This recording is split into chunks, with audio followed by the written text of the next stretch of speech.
play spoiler in the ACC. Now we're going to talk about a game, 18 Utah traveling to number 5 Washington, where Utah could play the spoiler in the Big 12 or the Pac-12 here. Utah does have 2 losses in the conference, so technically not out of the race, but pretty much all but out of the race to play in the Pac-12 championship game. Washington is a 9-point favorite, and the over-under is 54.5. Way different over-under against Utah, who actually has a defense that trots out on the field, versus USC last week. So I think we started with Chase last time. Quinn, let's go to you first for this game. You know, one of two things is going to happen in this game.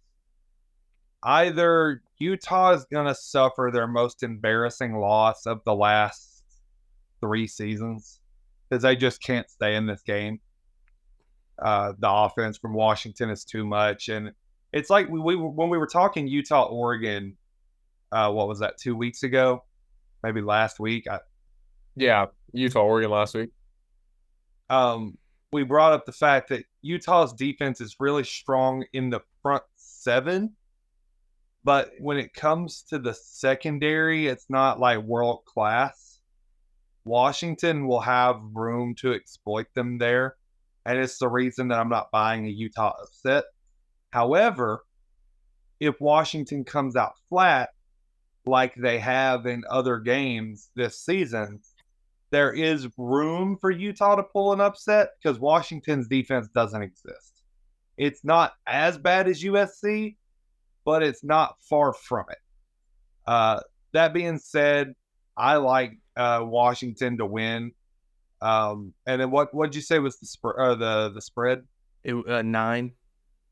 They'll cover. I like them by 14 against Utah.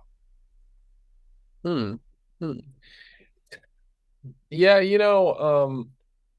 Utah actually scored their most points of the entire season this past week. They changed quarterbacks finally and officially, and they scored 55 this past week, held them to 3 again. Of course, it was Arizona State, but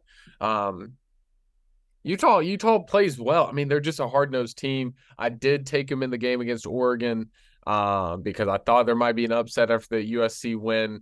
But when faced against true competition, it seems that Utah just isn't the match. It's like Ohio State, Michigan, and then Penn State.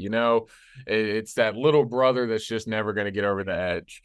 So for me, I'm going to go Washington with this one as well.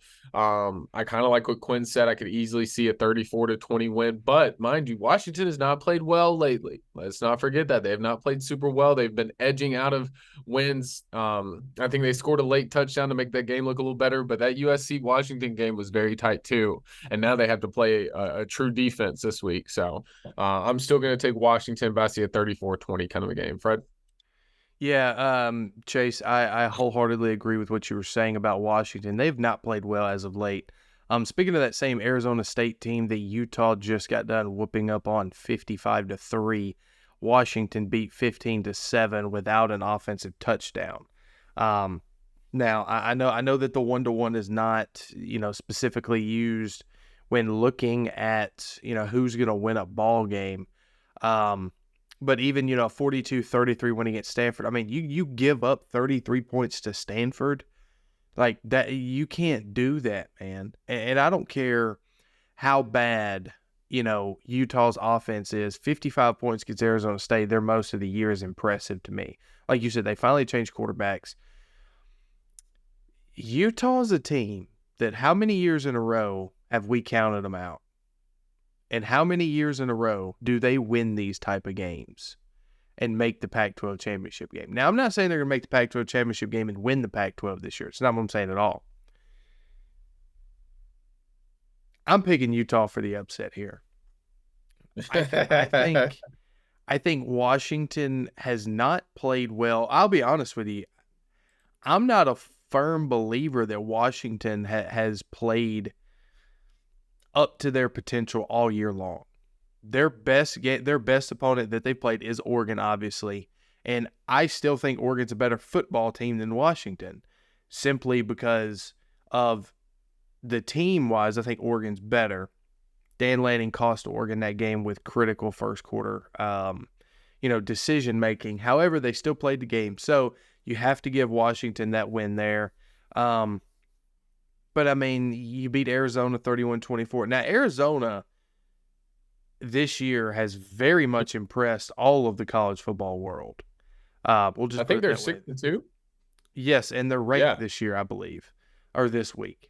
So shout out Arizona, but 31-24, you beat them. You beat Oregon by 3, 15-7, Arizona State, 42-33, Stanford, late touchdown against USC. I'm just not buying it, man. I think they're trying to sleepwalk their way into the Pac-12 championship game to play Oregon again, and I don't think it's going to work. I think they slip up this week and get beat by a Utah team that plays very good defense.